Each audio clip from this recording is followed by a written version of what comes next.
नमस्कार। मोदी का जन्मदिन है और मोदी का जन्मदिन देश के युवा बेरोजगार दिवस के तौर पर मना रहे हैं।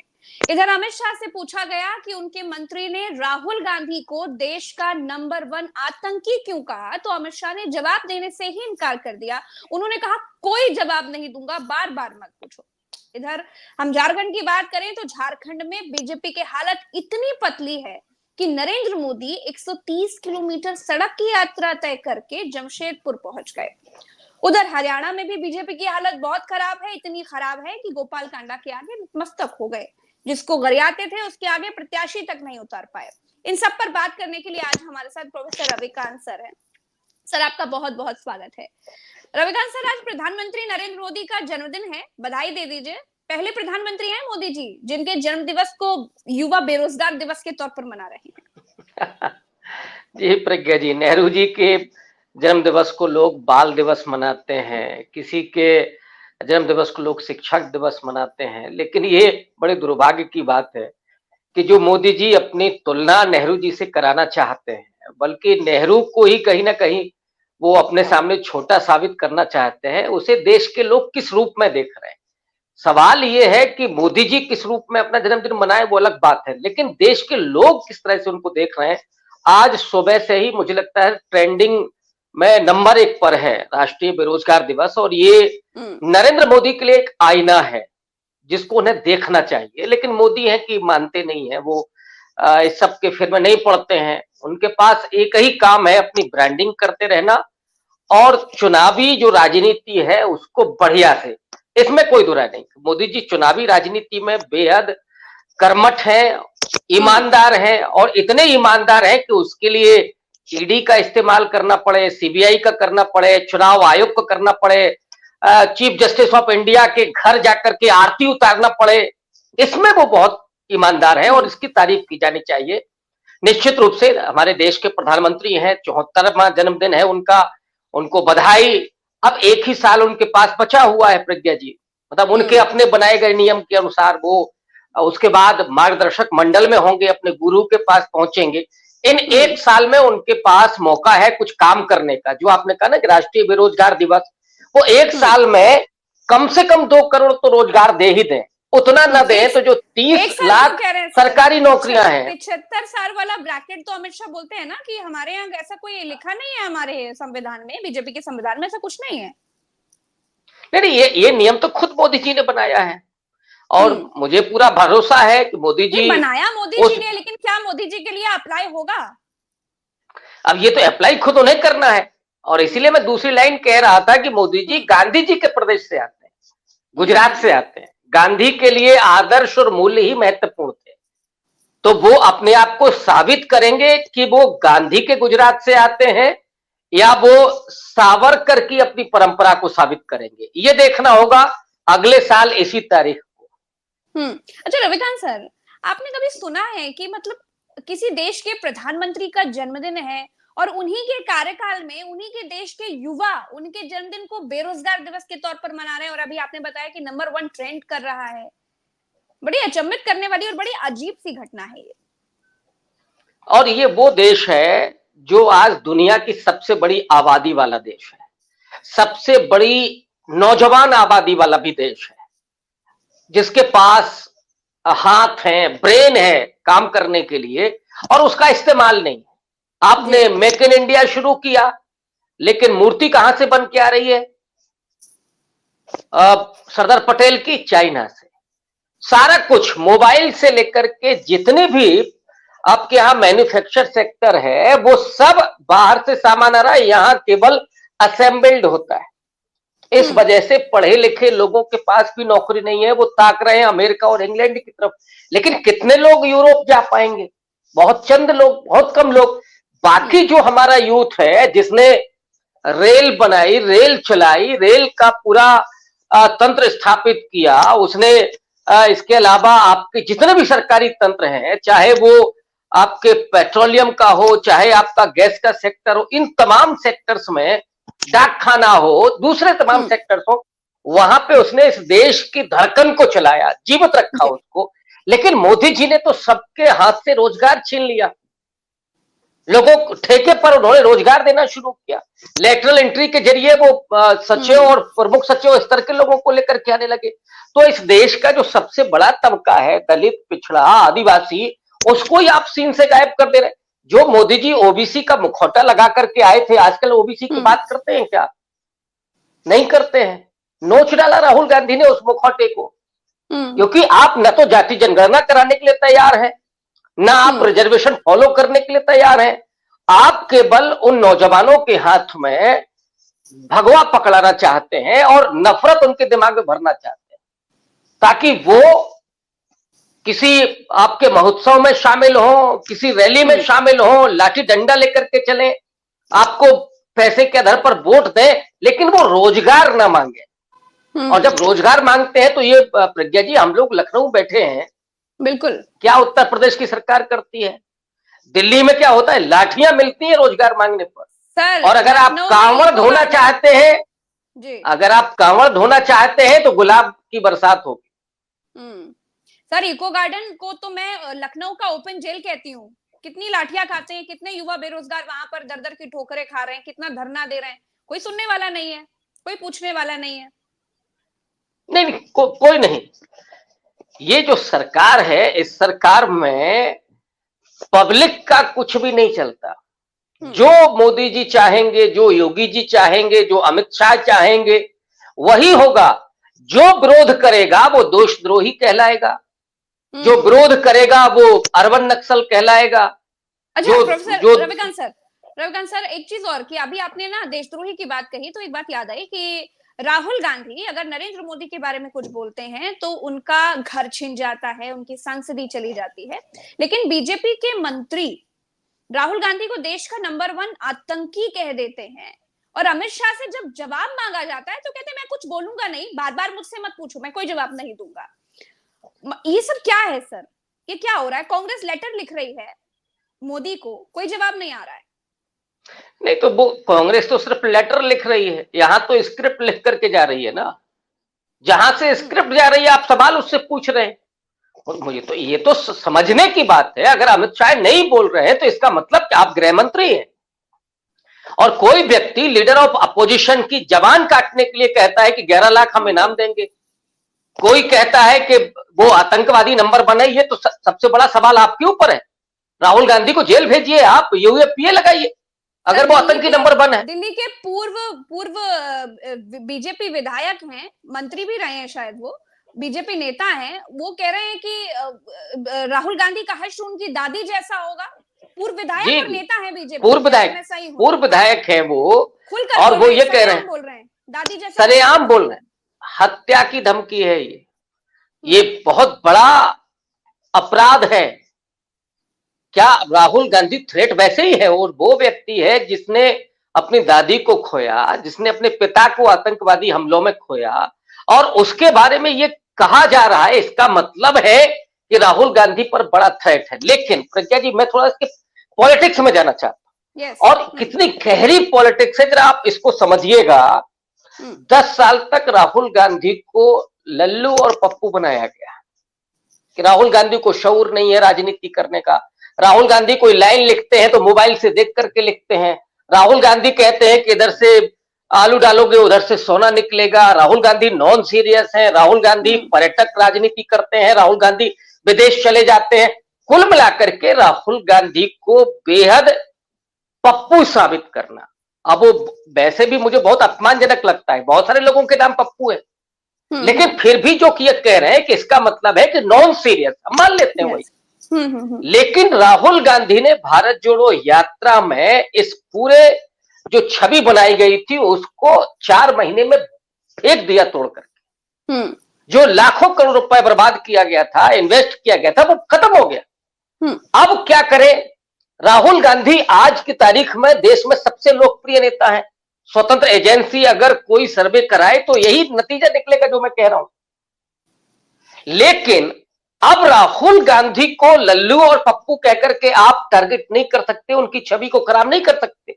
लोग मानने लगे कि राहुल गांधी तो एमफिल पढ़े हुए हैं, आपकी डिग्री फर्जी है, ये कौन नहीं जानता है। राहुल गांधी विदेश नीति पर बहुत अच्छी समझ रखते हैं, आर्थिक नीति पर बहुत अच्छी समझ रखते हैं। राहुल गांधी ने जब जब चेताया वही हुआ।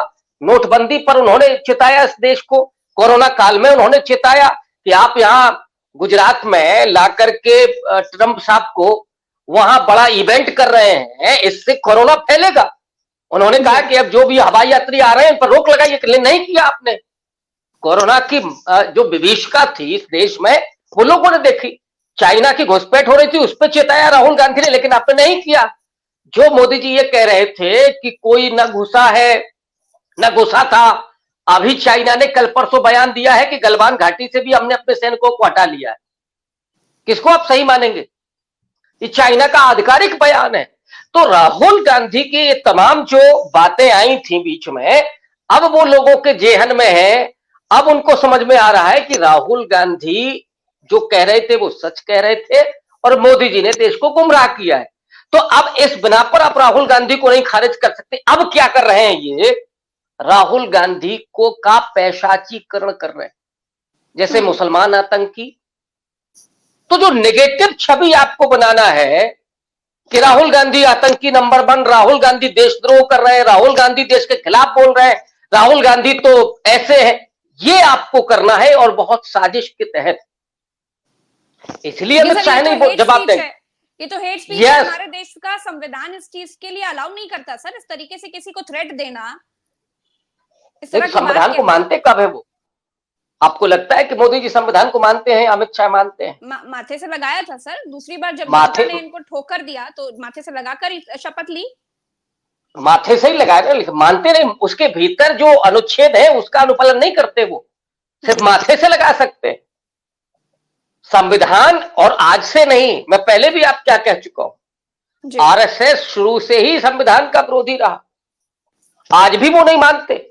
और अब 2000 में चले जाए, 2000 में आरएसएस के सरसंघ चालक का बयान है कि संविधान हमको नहीं चाहिए, हम इसको हटाना चाहते हैं, दूसरा संविधान लागू करना चाहते हैं।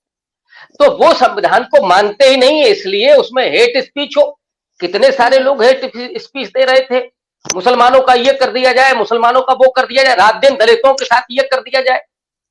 अब तो राहुल गांधी पर, जो Rahul Gandhi leader of opposition है, जो कैबिनेट मंत्री का दर्जा रखता है, जिसको शैडो प्राइम मिनिस्टर कहा जाता है, जिसको यूरोप और अमेरिका में नेक्स्ट टू पीएम माना जाता है, उस व्यक्ति पर इस तरह की टिप्पणियां, इस तरह से लोगों को उत्तेजित करना, ये बड़े संकट की तरफ इशारा करता है। प्रज्ञा जी, मैं इसको हल्के में नहीं लेता हूं कि आप कहते हैं कि किसी ने कहा हटाइए, ये पॉलिटिकल नहीं है, ये बहुत विध्वंसकारी है, विद्वेषपूर्ण है। और उस व्यक्ति के लिए जिसने अपने परिवार के 2 लोगों को इसी तरह के घृणा में खोया हो, लेकिन ये वो परिवार है जिसने अपने पिता के हत्यारों को भी माफ किया है। आप राहुल गांधी का कलेजा देखिएगा, असली 56 इंच ये होता है, सीना नहीं, सीने के भीतर धड़कता हुआ दिल कितना बड़ा है। सोनिया गांधी ने अपने पति के हत्यारों को माफ किया, राहुल और प्रियंका ने अपने पिता के हत्यारों को माफ किया।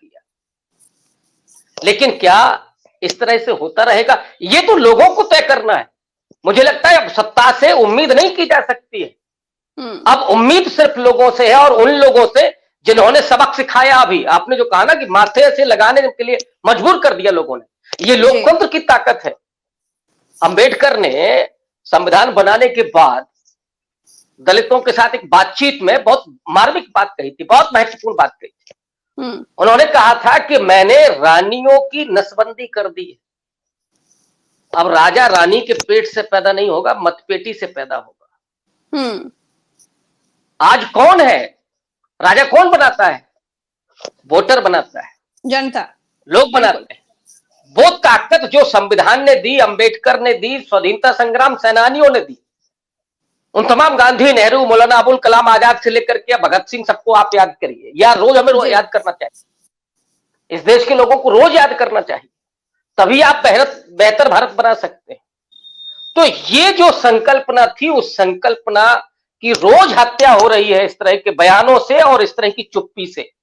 या आप इस पर सवाल मत पूछिए, अरे भाई कौन जवाब देगा? डोनाल्ड ट्रंप देंगे क्या इस पर जवाब, या ब्रिटेन का प्रधानमंत्री देगा, या हम चले जाएं कि पाकिस्तान पूछ लें? आप गृहमंत्री हैं, आपकी जिम्मेदारी है, आप नहीं बच सकते उससे कि साहब पॉलिटिकल सवाल है। ये पॉलिटिकल सवाल नहीं है, अगर अगर आप उससे सहमत नहीं है तो उन लोगों को निकाल के बाहर कीजिए, उन पर एफआईआर कराइए। राहुल गांधी पर 18-20 मुकदमे हैं, काहे के लिए? केवल मानहानि के मुकदमे हैं। आप यहां तो जान की हानि के लिए कहा जा रहा है और कोई मुकदमा नहीं होगा। ये बेहद आपत्तिजनक है और इस देश के संविधान के खिलाफ, उसकी मर्यादा के खिलाफ, उसके लोकलाज के खिलाफ ये सत्ता जो कर रही है वो ठीक नहीं। सर एक बात ये भी बात सही है कि डर तो है, खौफ तो है। 24 में संविधान का खौफ था और अब चुनाव का खौफ है। सर पर ऐसा मंडरा रहा है कि जब पंजाब गए थे नरेंद्र मोदी तो थर-थर कांप रहे थे। सड़क से यात्रा करने के दौरान चंद किसान क्या मिल गए, उन्होंने कहा कि मैं अपनी जान पर खेल कर आ गया हूं। पंजाब सरकार पर बड़े आरोप लगाए थे। और अब झारखंड में सर हालत इतनी पतली है कि फिर 130 किलोमीटर की यात्रा करके जमशेदपुर पहुंच गए नरेंद्र मोदी। क्या कहेंगे? प्रज्ञा जी, मैं तो हिंदी का विद्यार्थी हूं और थोड़ा राजनीति को पढ़ने की कोशिश करता हूं। देश का प्रधानमंत्री किसी प्रदेश में जाकर के और केवल 150 साधारण किसानों के काला झंडा दिखाने से डर करके अगर ये बोले तो उसे फिर पद पर रहने का अधिकार नहीं, उस पद पर रहने के लायक नहीं है वो। अगर आपको पंजाब में थ्रेट दिख रहा था पंजाब की सरकार को, आप बर्खास्त करते, आप अपने हाथ में ले लेते। अगर आपको ये खतरा लग रहा था कि इसमें कुछ भी हो सकता है साहब, लेकिन जो संविधान अधिकार देता है किसानों को, इस देश के लोगों को, वो किसान हो, मजदूर हो, दलित हो, महिलाएं, कोई भी हो, जी, कि आप प्रधानमंत्री का विरोध कर सकते हैं, प्रधानमंत्री की गलत नीतियों के खिलाफ आप बोल सकते हैं, बोलने की आजादी है आपको। लेकिन केवल झंडा दिखाने पर और आप बोलेंगे कि नहीं साहब अपने मुख्यमंत्री को धन्यवाद कह देना, मैं बच करके जा रहा हूं, ये। और चुनाव के लिए आप झारखंड पहुंच जाते हैं शायद 150 किलोमीटर से ज्यादा जी बाई कार। और अगर मौसम खराब है तो मुझे तो चिंता है प्रधानमंत्री, नहीं जाना चाहिए। कैसे इजाजत दे दी उनकी सिक्योरिटी ने और कैसे वहां के डीएम ने?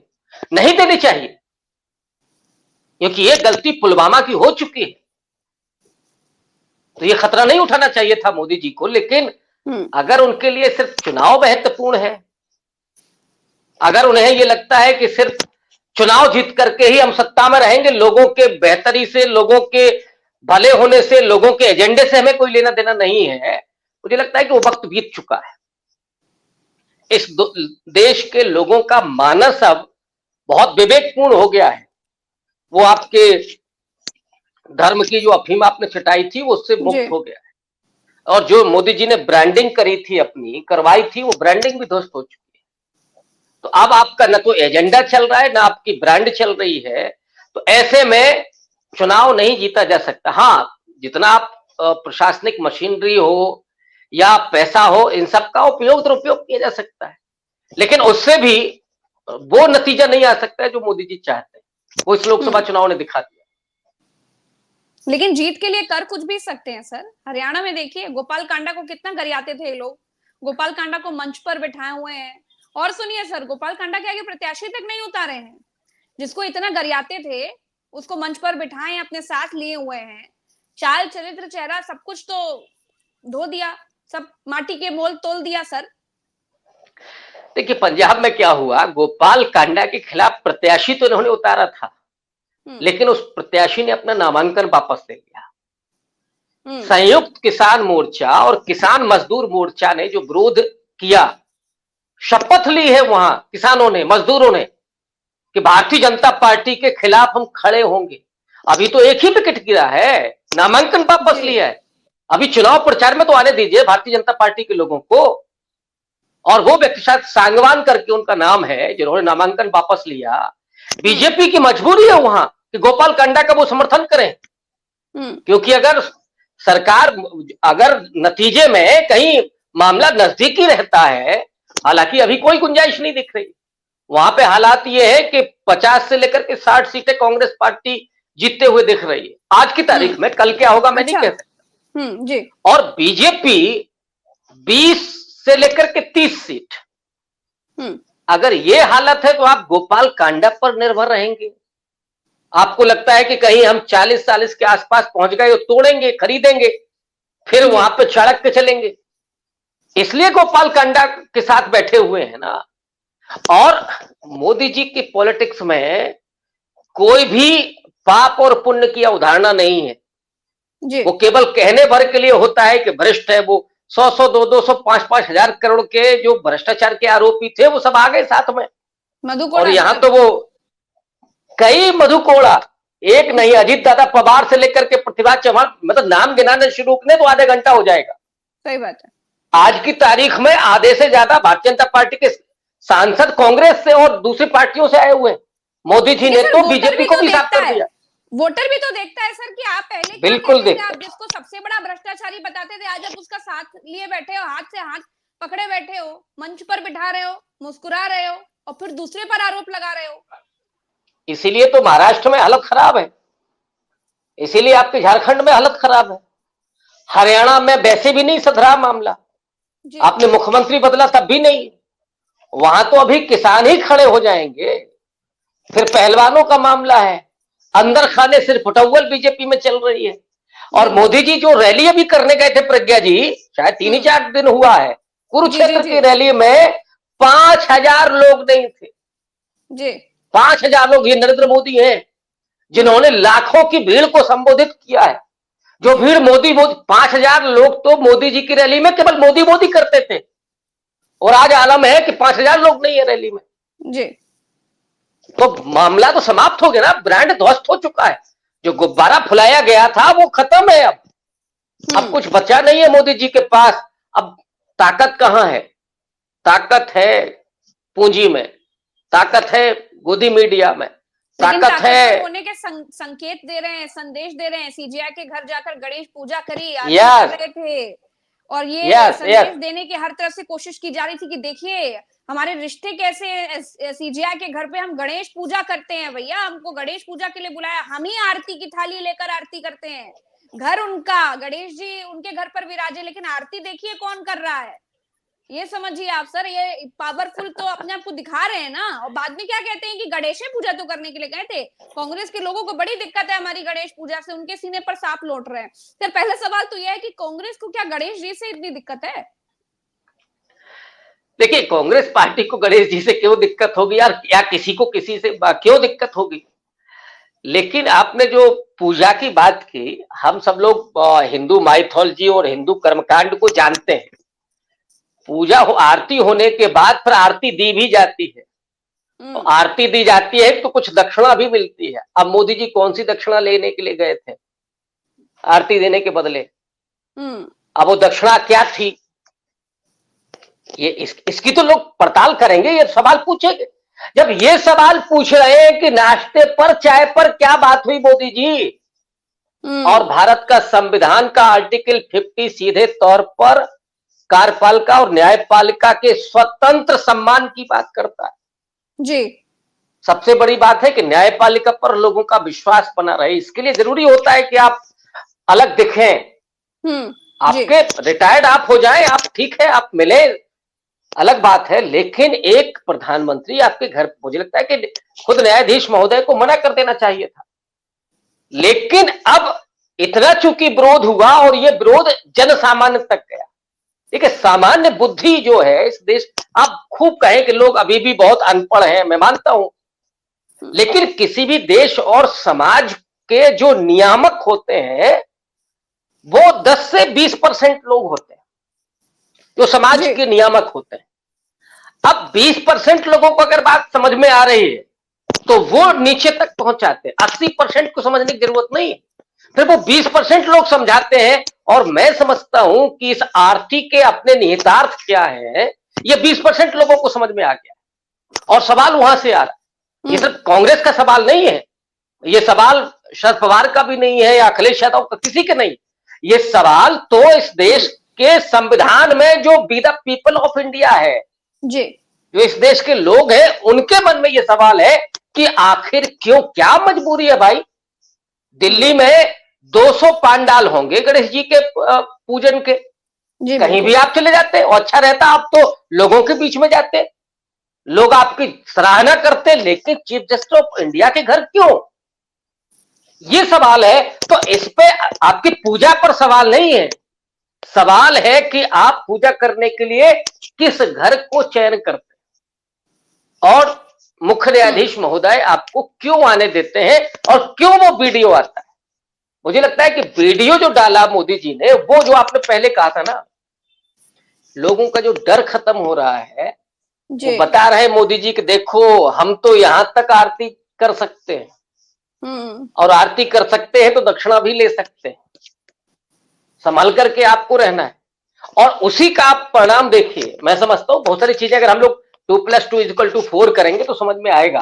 राहुल गांधी पर जो बयान आ रहे हैं, लीडर ऑफ जी, अपोजिशन है राहुल गांधी, कोई मामूली व्यक्ति नहीं, एक बिल्कुल। साधारण व्यक्ति कोई हो, इस पर तो सुप्रीम कोर्ट को सो मोटो लेना चाहिए और कहना चाहिए कि क्या चल रहा है इस देश में।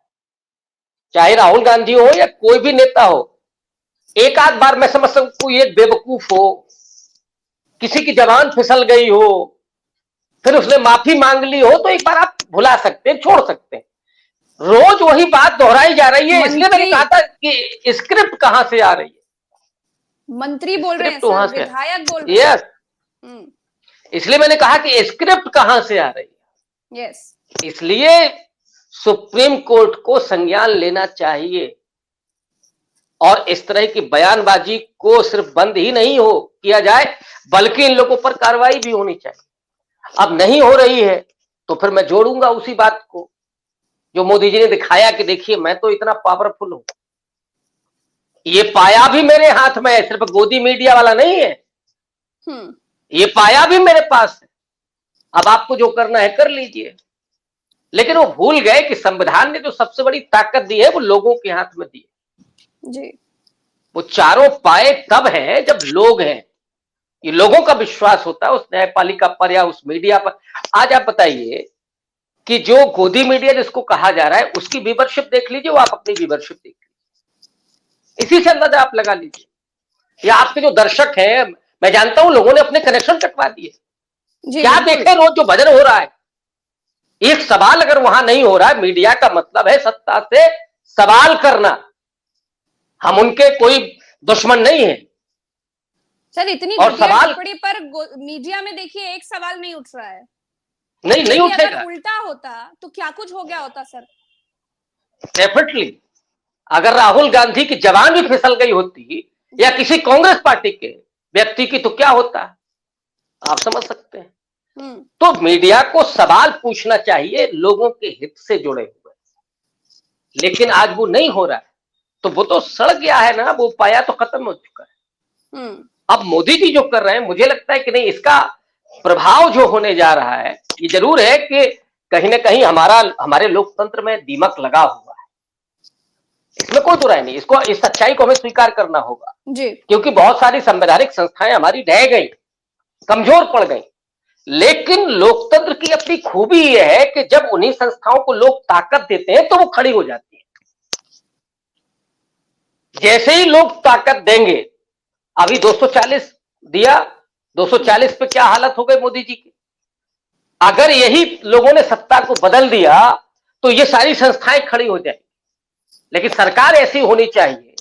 देखिए हमारा सिर्फ ये नहीं है कि हम लोग सिर्फ इस समय की सरकार पर सवाल उठा रहे हैं, बिल्कुल सही। आने वाली सरकार भी अगर ऐसा कुछ करेगी तब भी सवाल उठाएंगे। बिल्कुल। सवाल इस देश के संविधान का है, संवैधानिक संस्थाओं की स्वायत्तता का है। वो स्वतंत्र होनी चाहिए, मजबूत होनी चाहिए और रोज सवाल पूछने चाहिए।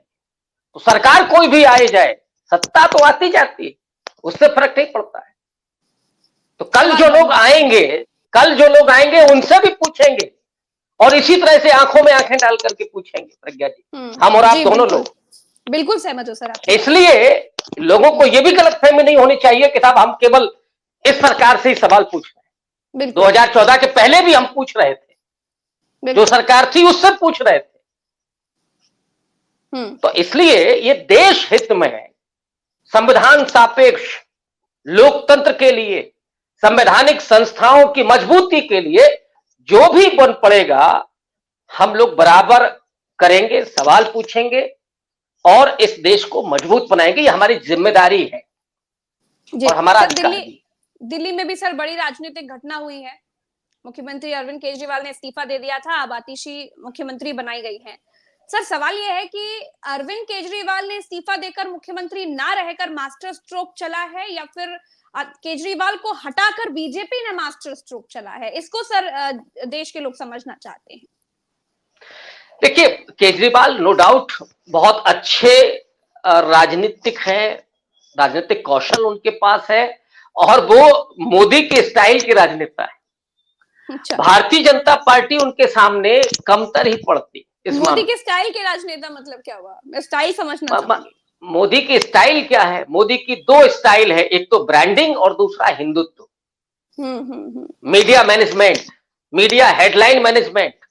अब आप समझिए, आज मोदी जी का जन्मदिन है और आज उन्होंने चुना रिजाइन करने के लिए। वो आते ही कर सकते थे, 17 के 18 को भी कर सकते थे, लेकिन आज जो पूरे दिन चलने वाला था ना, मोदी महिमा का गान होना था, मोदी चालीसा पढ़ा जाना था, उसमें हनुमान चालीसा पढ़ा जा रहा है अरविंद केजरीवाल का। आप भी सवाल पूछ रहे हैं आखिरी में, इस सवाल के बिना आपने नहीं छोड़ा। तो अरविंद केजरीवाल का ये मास्टर स्ट्रोक मैं मानता हूं। जो टाइमिंग है और जो परिस्थितियां है उसमें नो डाउट अरविंद केजरीवाल का ये मास्टर स्ट्रोक है। और इसलिए भी केजरीवाल अगर मुख्यमंत्री रहते हुए लोगों के बीच में जाते तो एक बड़े सवाल खड़े होते। अब क्या है, सामान्य बुद्धि वाले जो लोग हैं उनके मन में आएगा कि नहीं, देखिए केजरीवाल जी ने तो ये कहा कि हम वहां से क्लीन चिट लेकर के तब कुर्सी पर बैठेंगे, तो त्याग दिखाना है जो मोदी जी ने दिखाया कि सर शादी करने के बाद हमने पत्नी को छोड़ करके त्याग किया है। ये सामंती देश है, अभी भी लोगों के स्वभाव में सामंती भाव है। तो अगर त्याग दिखा दिए, अब बुद्ध से जोड़ा जाता है। अरे साहब, बुद्ध तो राजा थे प्रज्ञा जी। त्याग सर हेमंत सोरेन ने भी दिखाया था झारखंड में। चंपई सोरेन हेमंत सोरेन ने डेफिनेटली संवैधानिक तरीके से जी, अगर ये करना था केजरीवाल को तो जेल जाने के पहले करना चाहिए था जी। लेकिन वो पॉलिटिकल जो स्टंट है उसमें त्याग दिखा रहा है। मैं मोदी जी के त्याग की बात कर रहा था कि साहब वहां बीजेपी में साहब मोदी जी ने बड़ा त्याग किया, बुद्ध की तरह है कि बुद्ध ने भी अपनी पत्नी को छोड़ा था। अरे साहब, बुद्ध ने तो राज्य छोड़ा था, बुद्ध राजकुमार थे। मोदी जी चाय बेच करके सत्ता में पहुंच गए और वो सत्ता छोड़ करके व्यक्ति लग गया था दर्शन में, ज्ञान अर्जित करने में और लोगों की भलाई में। तो ये तुलना बहुत बेमानी है। इसलिए मैं कहता हूं कि मोदी जी को वो कला आती है, वो कला, उस कला में अगर कोई टक्कर दे सकता है मोदी जी को तो अरविंद केजरीवाल। इनके राम है राजनीति के प्रतीक, मोदी जी के हनुमान है। आप राम की जय जयकार करो। और जो अरविंद केजरीवाल गांधी जी की समाधि पर जाकर के मौन चिंतन करते थे, वो बाद में मंदिर में जाकर के हनुमान चालीसा पढ़ने लगे जी, उस हिंदुत्व के ट्रैक पर चले। इसलिए मैंने कहा कि केजरीवाल इस मामले में बहुत माहिर है, खिलाड़ी है, लेकिन हम लोग सब जानते हैं कि बड़े बड़े सर्कस का खिलाड़ी भी कई बार चूक जाता है। तो चाहे मोदी जी हो चाहे केजरीवाल जी हो, चूकना तो पड़ता ही है एक आध बार, और उसी में लोग फिर राजनीति में दोबारा नहीं उठ के खड़ा होता है। बिल्कुल सही बात है। चलिए ठीक है, बहुत बहुत शुक्रिया रविकांत सर, आपने समय दिया। दर्शकों का भी बहुत बहुत आभार। तो आज जिस पर चर्चा कर रहे थे वो बेहद महत्वपूर्ण विषय था। देखिए किस तरीके से देश के युवा देश के प्रधानमंत्री का जन्मदिन बेरोजगार दिवस के तौर पर मना रहे हैं और कैसे बीजेपी के मंत्री ने किस तरीके से राहुल गांधी को, लीडर ऑफ ऑपोजिशन को, इस तरह की बात कही। उसके बाद जब अमित शाह से सवाल पूछा गया तो उन्होंने जवाब देने से भी मना कर दिया। इस पर बात करते हैं, हम फिर मिलेंगे एक नई चर्चा में। अभी के लिए दीजिए इजाजत, नमस्कार, जय हिंद।